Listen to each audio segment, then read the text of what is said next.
இப்ப திரும்ப எடுங்க. இன்ன நிக்கிறதும் எங்க? கனவுல. கனவுல. ரைட்டா? அப்ப இன்ன நிக்கிறதும் கனவுல என்றா இப்ப வெளிப்படையா காலத்திலையும் இடத்திலையும் கட்டுண்டு நான் ஒரு பொருளை நிக்கணும் இல்லையா? அப்ப இப்ப நான் இன்னைக்கு அறியப்படுற அறிய வேண்டிய நிலை ஒன்று இன்னைக்கு இருக்கா?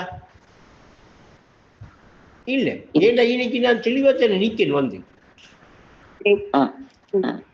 தெளிவா நான் எனக்கு தெரிகிற மாதிரி நான் நிக்கணும் இல்லையா? அதே மாதிரி உறங்கினத்துக்கு பிறகும் உடல் இங்க உறங்கினத்துக்கு பிறகும் வளமையா நாம காண்ற கனவுலையும் நாம் வந்து ஒரு கட்டுண்ட ஒரு ஆளா நிக்கணும் இல்லையா?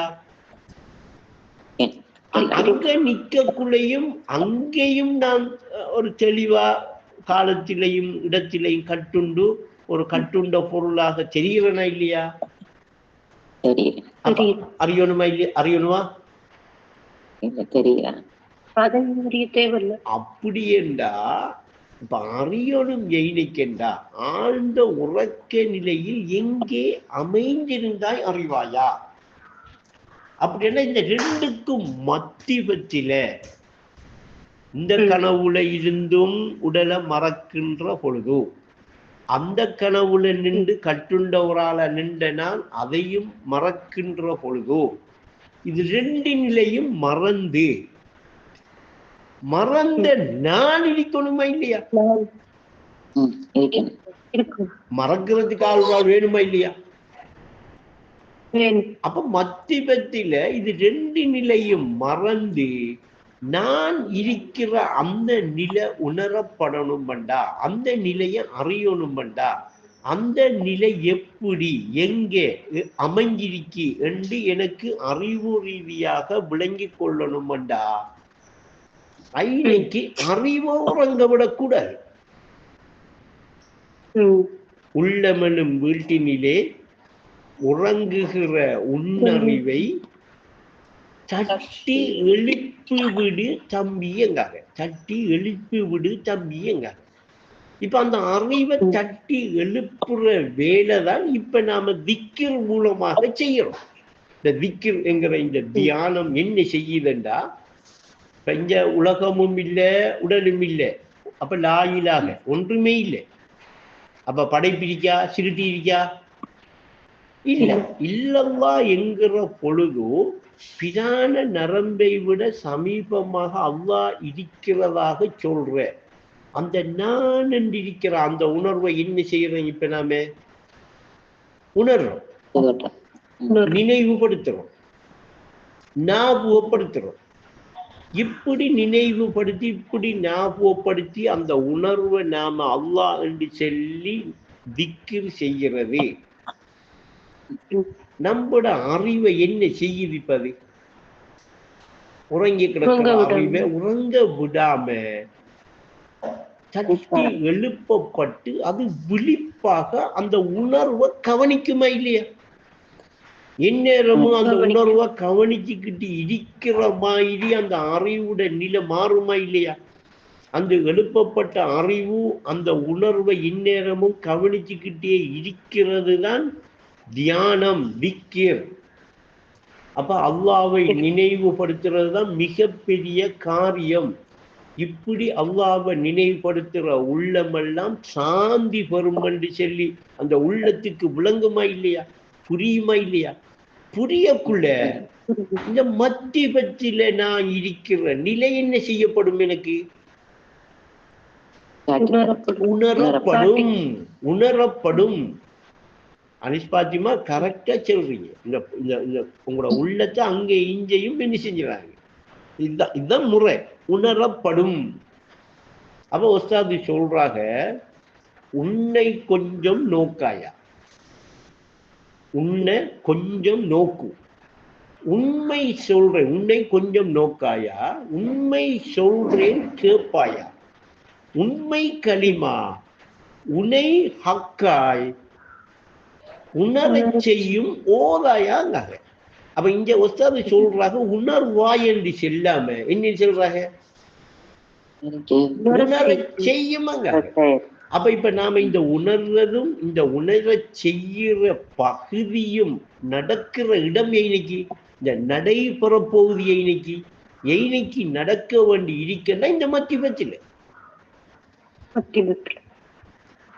அப்ப அந்த மத்தியபத்தில் நான் இருக்கிற நிலை உணரப்படுற பொழுது உணர்ற நிலை என்ற உள்ளத்தில சரிபடுமண்டா, அந்த உள்ளத்தில நான் உணர்ற நிலை சரிபட்டு அந்த உள்ளம் என்ன என்று சொல்லி உணரக்கூடிய வாழ்க்கை அமையுமண்டா. இந்த ரெண்டு சைட்ல கனவுல கட்டுண்டதாக நின்ற இந்த ரெண்டு உடலும் மறக்குமா மறக்காதா?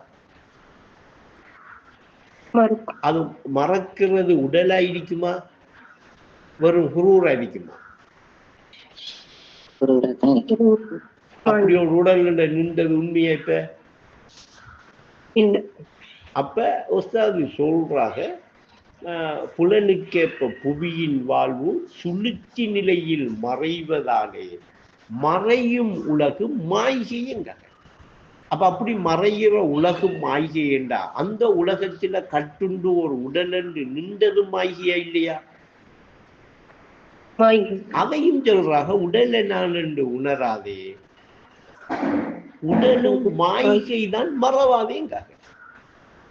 அப்ப இப்ப நான் விழிப்பாக இருக்கிற அந்த மத்திய நிலையில என்ன உணர துவங்கிட்டேன்டா, உணர்ற நிலை வந்துட்டேன்டா, இது உடல் ரீதியாக ஏற்படுறதா உணர்வு ரீதியாக ஏற்படுறதா? உணர்வு ரீதியாக உள்ளம் அந்த உணர்வை சரிப்படுத்தி ஏற்படுற ஒரு நினைவு வார நிலை, ஒரு நினைவுக்கு வார நிலை. அப்ப நான் இப்ப ஒரிஜினலா ஒரு நினைவுக்கு வாரேன்டா, நினைவுக்கு வாரனண்டா, இல்ல எனக்கு ஒரு நினைவு வருகுதண்டா, இந்த உலகத்துல இன்னா ஒழும்புறது அப்படி வார நினைவா, இல்ல வளமையா கனவுல நான் ஒரு ஆளா ஒழும்புறது அப்படி வார நினைவா? இது ரெண்டையும் மறந்து இது ரெண்டும் கனவுல வந்தது மத்தியமாக நான் இருக்கேன் என்று சொல்லி நான் இருக்கிற அந்த நிலையை உணர்ந்து ஐனைக்கு அந்த விழிப்பை எடுக்கிறது தான் நான் நினைவுக்கு வார நிலையா? மத்தியபத்தில நான் இருக்கிற நிலையை உணர்ந்து அந்த நிலை எனக்கு நினைவுபடுத்தப்பட்டு நினைவுக்கு நான் ஐனைக்கு ஒழும்புறதுதான் நான் நினைவுக்கு வாரன். நினைவுக்கு ஒழும்புறன் என்று நமக்கு என்ன செய்யும்? மாறுபடும். இப்ப எப்படி இருக்கேன்டா, கனவுல இருந்து இந்த உலகத்தில நாம விழிச்சிட்டோம்டா என்ன எடுக்கும்? நினைவுக்கு வாரம் எடுக்கும் இல்லையா? இங்க இருந்து இப்ப இந்த கனவுல இருந்து இதை மறந்துட்டு இப்ப என்ன செய்ய போறோம்டா, அந்த கனவுல ஒழும்ப போறோம். அந்த கனவுல ஒழும்பினோட இங்க இருந்து என்ன செய்யறோம் மறந்து அந்த கனவுல நினைவுக்கு வந்துட்டோம்னு எடுப்போம். மொத்தத்தில இந்த ரெண்டு இடத்திலையும் இந்த ரெண்டு நிலையிலையும் நாம கனவுல நிற்கும், கனவுலாம் ஒளிம்பிரிக்கும், கனவுலாம் கட்டுண்ட ஒரு பொருளா வந்திருக்கமே அல்லாமல் நாம நினைவுக்கு வரல, நினைவு என்று சொல்லி நிலையா இருக்கிற இருப்புக்கு வரல. அப்ப நினைவு என்று சொல்லி நிலையா இருக்கிற இருப்புக்கு வர நிலை எங்க இருக்கப்ப? மத்தியபத்தில் இருக்க. அந்த நிலையில நாம என்ன செய்யறோம்? அந்த நிலையை உணர்ந்து அதுல விழிப்பா இருந்து அந்த நினைவுக்கு வர இடத்தை பிடிக்கமா இல்ல உறங்குறோமா? உறங்கிக்கிட்டு இருக்கும். அத ஒசாது சொல்றாங்க, கெட்ட நரகத்தின் பெயர் அறிவு உறக்கமுங்க. அறிவு உறங்கி கிடக்கிறது அப்படி கெட்ட நரகமுங்க. அப்படி எல்லாம் அந்த நிலையில என்ன எப்படி இருக்கணும்? அறிவு ஒளிப்பறிக்கணும். அப்படி என்ன இன்னைக்கு நான் என்று சொல்லி நான் உணர்றேன், நான் இன்னைக்கு என்னையாக நான் தெரிவேன், அறிவா தென்படுவேன், நான் தான் அறிவிப்பேன். அதை அது ஒரு பாட்டுல சொல்றாங்க, அகிலத்தின் உயிரான அகிலத்தின் உயிரான அறிவென்ற அமானிதத்தை அனுபூதி அடையவே பெற்றுக்கொண்டாயங்காக.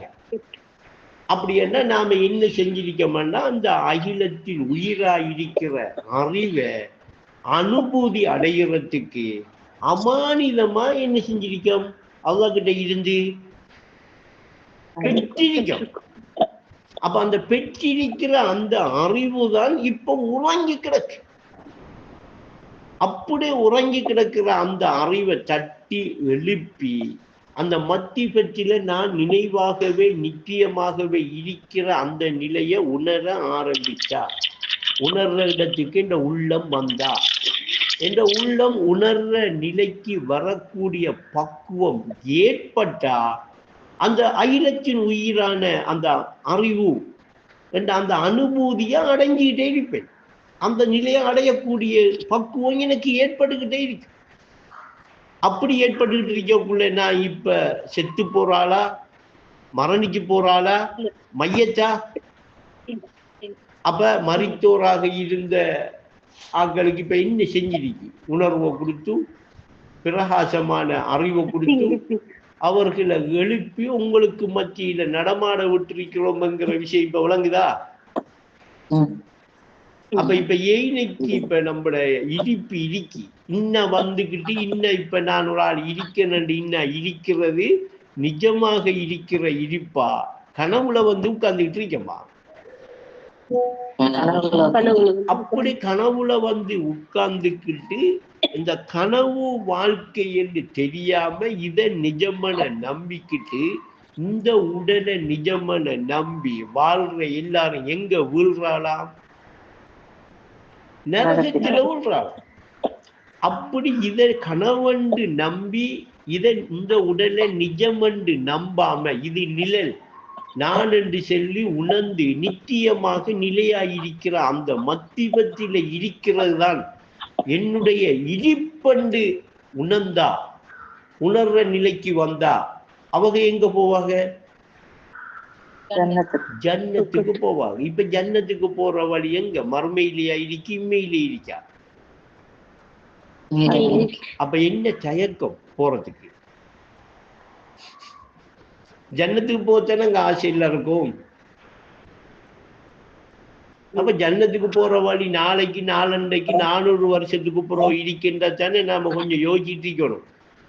இப்பவே வெளிக்கிட்டு இப்பவே போகலாம்டா உடனே ரெடி ஆகுற இல்லையா? நீங்க எல்லாம் ரெடி ஆயிட்டீங்க, இல்ல ரெடி ஆகாம நீங்க உறவாட்டம் வர மாட்டீங்க. நீங்க உறவாட்டம் மாறீங்கன்னா ரெடி ஆயிட்டீங்க. உங்களுக்கு அந்த வழிய கரெக்டா செடியா உங்களுக்கு புரிய வச்சுட்டாரு. செடியா புரிஞ்சுக்கிட்டீங்களா? எய்னைக்கு உங்களோட உள்ள நிக்கணும். எய்னைக்கு நின்றா இந்த நிலைகளை நீங்க உணரலாம். அப்படி உணரக்கூடிய நிலை உங்களோட உள்ளத்துக்கு வந்தா உங்களோட உள்ளம் எங்க சரிபட்டிருக்கி, உங்களோட உள்ளம் எதோட சம்பந்தப்பட்டிருக்கி, நீங்க எதோட சம்பந்தப்பட்டு இருக்கிறீங்கிறத கரெக்டா புரியணுமா இல்லையா? புரியுற இடம் வரணுமா இல்லையா?